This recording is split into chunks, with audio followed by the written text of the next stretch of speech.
Well, good morning, everybody. I want to thank my mom and the leaders here at MOPs for inviting me to speak today. I was a part of a MOPs group a long time ago, about 12 years ago, when my oldest daughter was a baby.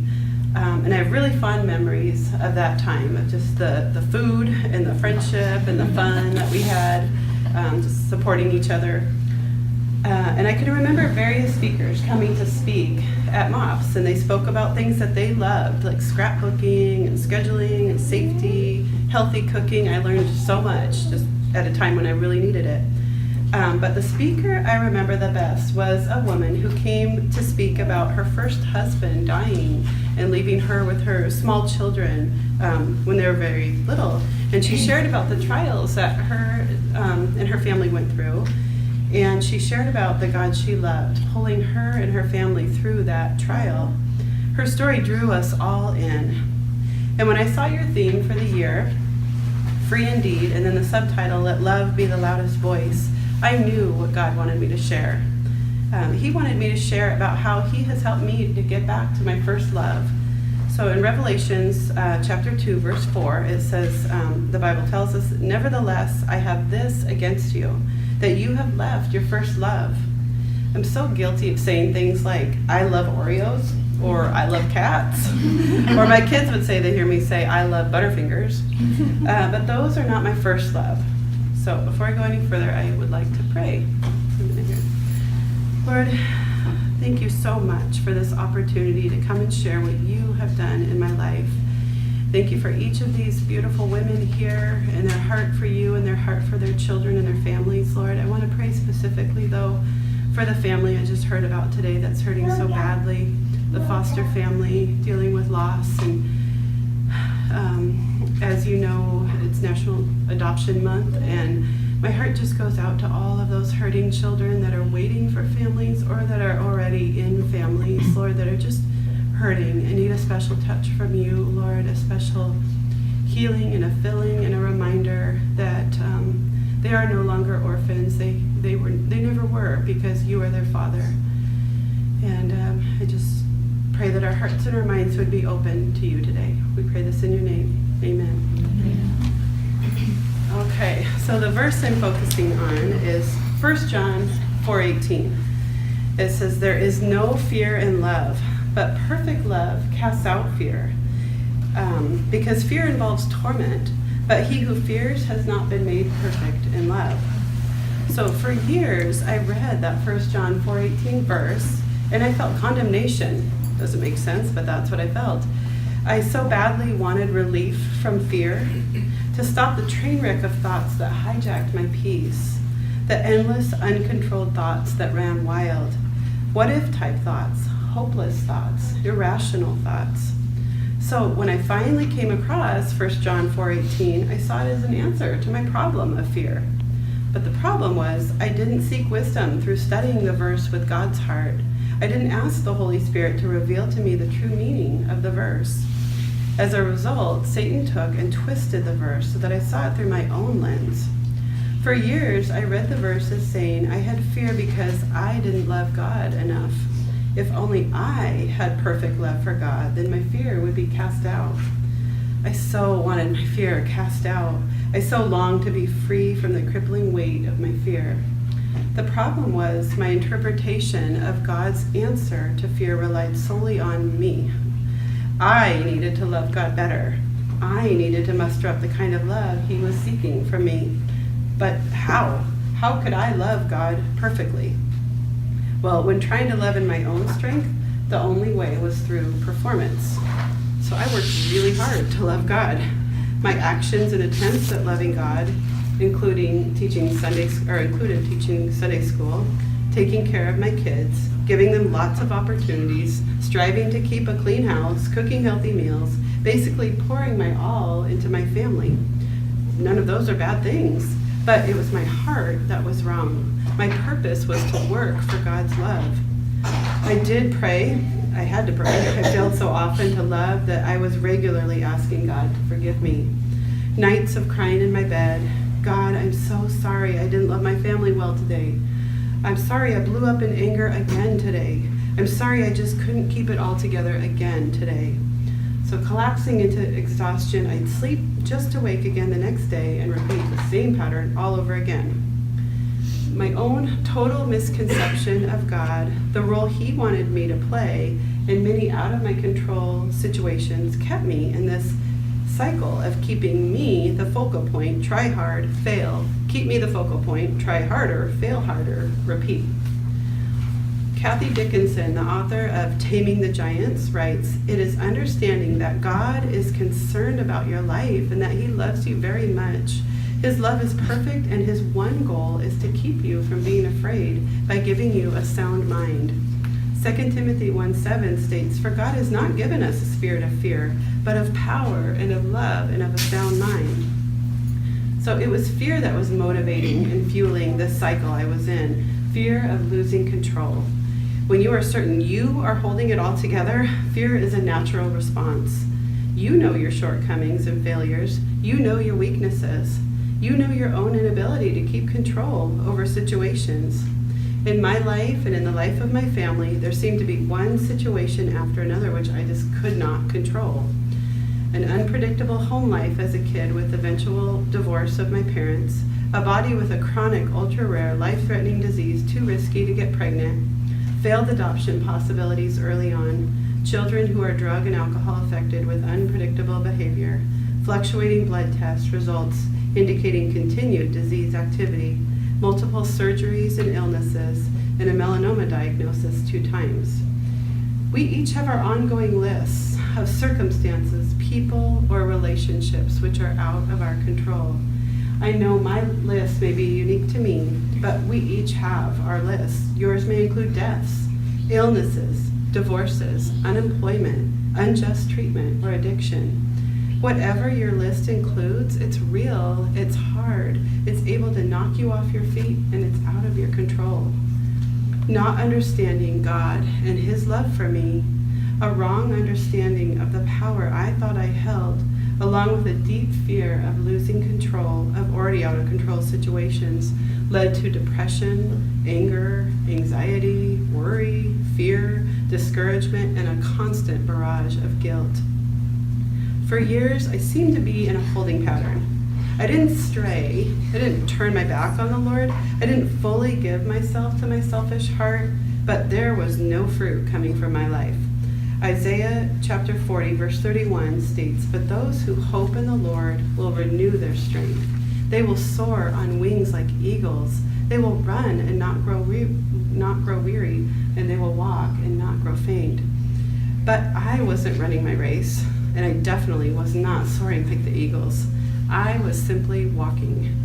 If you are walking today, just getting by, remaining faithful to the Lord, but just kind of getting by, feeling like you're stuck in thick, sticky mud, almost stuck, but not quite, I will have you know that the Lord sees you. He loves you. He knows your heart to run and even to soar. Listen to what Jeremiah says in Lamentations 3. I believe this is the Lord's message to you and to me, the one who is walking. "I remember my affliction and my wandering, the bitterness and the gall. I well remember them, and my soul is downcast within me. Yet this I call to mind, and therefore I have hope. Because of the Lord's great love, we are not consumed, for his compassions never fail. They are new every morning. Great is your faithfulness. I say to myself, the Lord is my portion, therefore I will wait for him. The Lord is good to those whose hope is in him, to the one who seeks him. It is good to wait quietly for the salvation of the Lord." And that's Lamentations chapter 3, 19 to 26. I knew the Lord didn't want me to walk forever. You know how people say when God closes a door, he opens another door for you? Well, I was waiting for that next door to open. I believe we all have times of waiting, just as we all have times of walking rather than soaring. I was waiting with a chronic illness that was gradually getting worse. But as I was waiting, I was not growing. I was in the hallway between the 2 doors, one closed behind me and one so far ahead I couldn't even see it. I read about people of great faith in the Bible who also had time in the hallway. Joseph in prison, Paul in prison, and and Jesus' 40 days of fasting and praying. Joseph in prison knew the Lord was with him. He didn't spend time in bitterness. Instead, he sought the Lord in what he had for him. Paul in prison continued to rely on and trust in the Lord's love and plans. He shared the gospel at every opportunity, even while his enemies had him stuck. And Jesus in the garden was in constant communication with the Father, seeking wisdom and comfort, being built up for his upcoming trial. But me? I remained in the hallway, caught in the sin of making myself God in my own life. Many of my fears ran rampant because I was still seeing myself as the one in control. Hebrews chapter 12, verse 1 reads, "Therefore, since we are surrounded by such a cloud of witnesses, let us throw off everything that hinders, and the sin that so easily entangles, and let us run with perseverance the race marked out for us." I had this constant sense that God wanted me to run. It was a constant underlying awareness that I was still walking and God had more for me. This is when God used my chronic health condition, AHUS, or atypical hemolytic uremic syndrome, to show me his power, love, and sovereignty, and that the power and control I thought I held over my life were really only hindering me from running and soaring. I spent the better part of 2 years between 2013 and 2015 at doctor's appointments, having multiple tests, biopsies, and procedures done to prepare for a kidney transplant. Part of the process involved finding a living donor, someone with the same blood type as me and was in generally good health and willing to undergo major surgery and live the rest of their life with one kidney. This required me to lay down some pride, admit to my friends and family that I wasn't well. I couldn't do this on my own and I needed help. I believe this was the beginning of me letting go, even just a little bit, and allowing God to have his way. I was like a walker wanting to become a runner. I had just added my first short running interval to my training. Don't get me wrong though, I was still a walker. Still, whenever I was alone, driving to another doctor's appointment, I was riddled with fear about having a transplant. The big fear was, would my body reject the new kidney? But other smaller details were piling up, causing fear, trembling, and anxiety. The bulk of these fears centered around my kids. My unique, wonderfully created, high-energy, routine-seeking, structure-needing children. How would they cope? How would our family cope? How would our family get through my recovery? You see, I was still seeing myself as the one holding it all together. The truth of Colossians 1:17, which says, "He is before all things, and in him all things hold together," had not yet made its way to my heart. Now, somewhere around 2005, so back up 10 years or so, about 10 years before my kidneys really started to decline, I was diagnosed with melanoma skin cancer. It was caught early, removed, and no further treatment was needed. But because of this, I needed to have a skin check every year. So a few months before my scheduled kidney transplant, I went for my yearly skin check. The doctor didn't see any concerning moles. We were just about to wrap up the appointment when I remembered a new mole on my foot. You see, the doctor had forgotten to ask me to remove my socks, and I had also forgotten about the suspicious mole until the very end of the appointment. But this was God's providence. When the doctor saw it, he said it needed to be biopsied. A few days later, the call came. Melanoma again. This time, because of the location, they could not stitch it up. They would be removing a fairly large chunk of skin from my foot to ensure getting all of the cancer. But I would be left with an open wound, no stitches. I had to call the transplant clinic to let them know what was going on. They said as long as the wound was healed by January, I would still have the transplant as scheduled. But the wound on my foot took a very long time to heal. Due to my low kidney function and thus my body's inability to get rid of toxins, my skin is incredibly sensitive. So the typical way to cover and treat an open wound only caused a terrible reaction of swelling and blisters all over my foot. As you might imagine, this slowed the healing process, but still by God's mercy, the dermatologist cleared me and said the wound was healed well enough for the transplant to continue as scheduled. This was another confirmation that I should continue as planned with the transplant. I even experienced a miracle healing during that time period. Prior to my foot being deemed healed, I could not place my entire foot down when walking without a lot of pain. At our Christmas Eve service at church, the pastor spoke of healing, and we were singing about Jesus breaking every chain. I felt the Lord say to me, "It's healed." I was standing at the time, so I shifted all my weight back and forth so that I was standing firmly on both feet, something I hadn't done in almost 2 months. Miraculously, no pain. I had experienced a miracle healing, yet still I had so much to surrender. Continuing on with the final preparations before my transplant, there was still underlying fear, but I was beginning to have moments of peace and rest. This was new and hard to explain with my upcoming major surgery.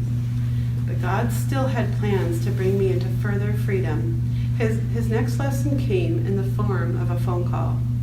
1 week before my scheduled transplant, the kidney specialist from the transplant clinic called me to tell me they had looked at the pathology report from my melanoma surgery and found that the cancer was deeper than they originally thought. The good news was they did get it all, but the bad news was that the transplant needed to be postponed at least 2 years to ensure I was cancer-free prior to going on the immunosuppressant medications I would be on for life. In the midst of this call, I was speechless, like someone had just punched me in the stomach and knocked the wind out of me. The answer to my limited diet, ever-decreasing energy, high blood pressure, and being able to avoid dialysis was getting a new kidney. I was left reeling. My daughter's response was, "But Mom, you are always so tired. You need this." The first day was filled with complete shock. The second day, after this change in plans, was filled with, "What are you going to do now, God?"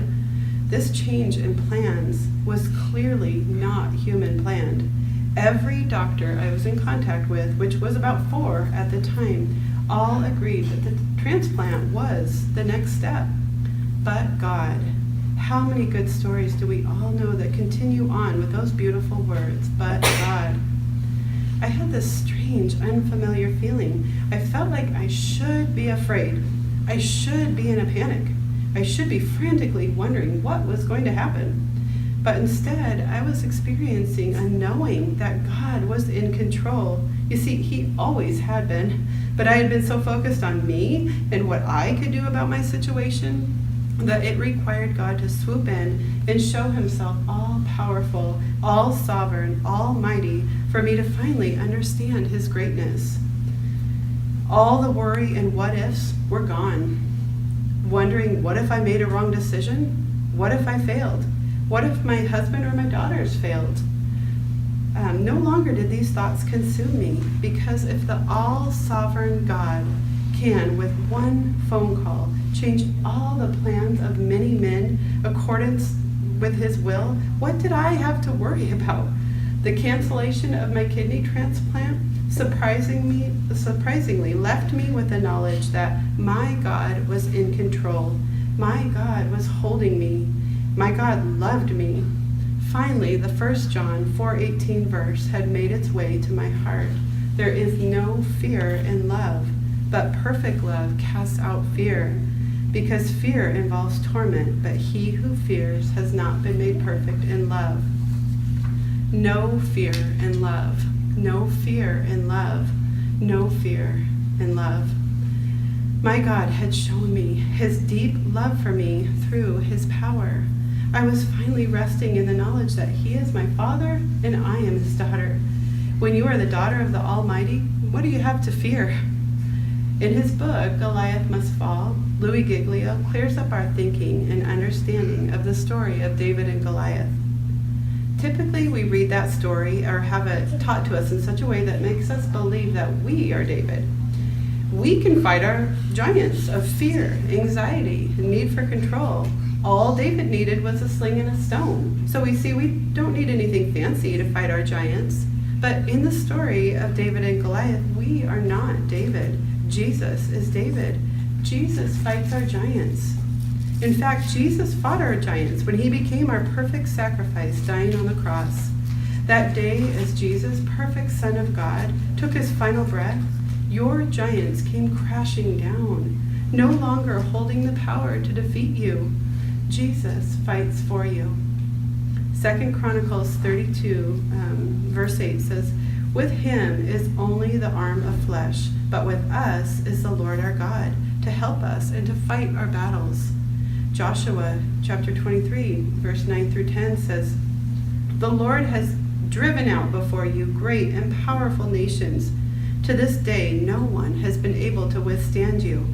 One of you routs 1,000 because the Lord your God fights for you just as he promised. In Deuteronomy chapter 3, verse 22 says, do not be afraid of them. The Lord your God himself will fight for you. In my preparation for this message, the Lord kept bringing me back to certain truths, and I want to share these with you. These are the 3 R's on your notes if you, I don't know if you have the notes. We should pass them out. Okay. They're right underneath right here. Oh. Here. Sorry. That's I was okay. just waiting to... That's okay. That's okay. We're going to pass these out. Okay, well, they're easy to remember. So these are the 3 R's on your notes that you'll see a spot to fill in. So the first R is to remember. Remember our faithful Creator. Remember what the Lord has done for you in the past. Write it in a journal. Tell your family. Make a list. Do whatever it takes to remember his faithfulness. So the first R is remember. The second R is reject. Reject lies. The enemy throws lies at us all day long. But if you saturate yourself in the Lord's truth every day, you can recognize the enemy's fear-filled lies and you can reject them. So on your notes also you'll see there's a part, I think maybe it's on the back. The Ephesians assignment, that's not to do today, but maybe or not right now anyway, maybe nap time or when the kids go to bed or something. That is going to help you reject those lies. So you will be so blessed if you do that, I promise you. The third R is rejoice. Offer rejoicing with praise and thanksgiving to the Lord. Think about, write about, and talk about what you are thankful for. So the third R is rejoice. Rejoicing with gratitude will keep fear away. So we have remember our faithful Creator, reject lies, and rejoice. So as moms, teaching, leading, and loving our children, we need to seek rest. And rest in God as he fights our battles for us. I lived so long in an exhausting cycle, and maybe some of you are in that exhausting cycle of fear and trying to control people and situations. It wasn't until the Lord revealed his power to me in a way I couldn't deny that I could realize my attempts to control and knock out fear were only futile. I finally saw that I was making myself God in my own life. I believe there are things God is calling us to which will allow us to step down from our self-created thrones, allow God his rightful place, and thus kick fear to the curb. I believe he's calling us to remember, reject lies, and rejoice. Thank you. Thank you.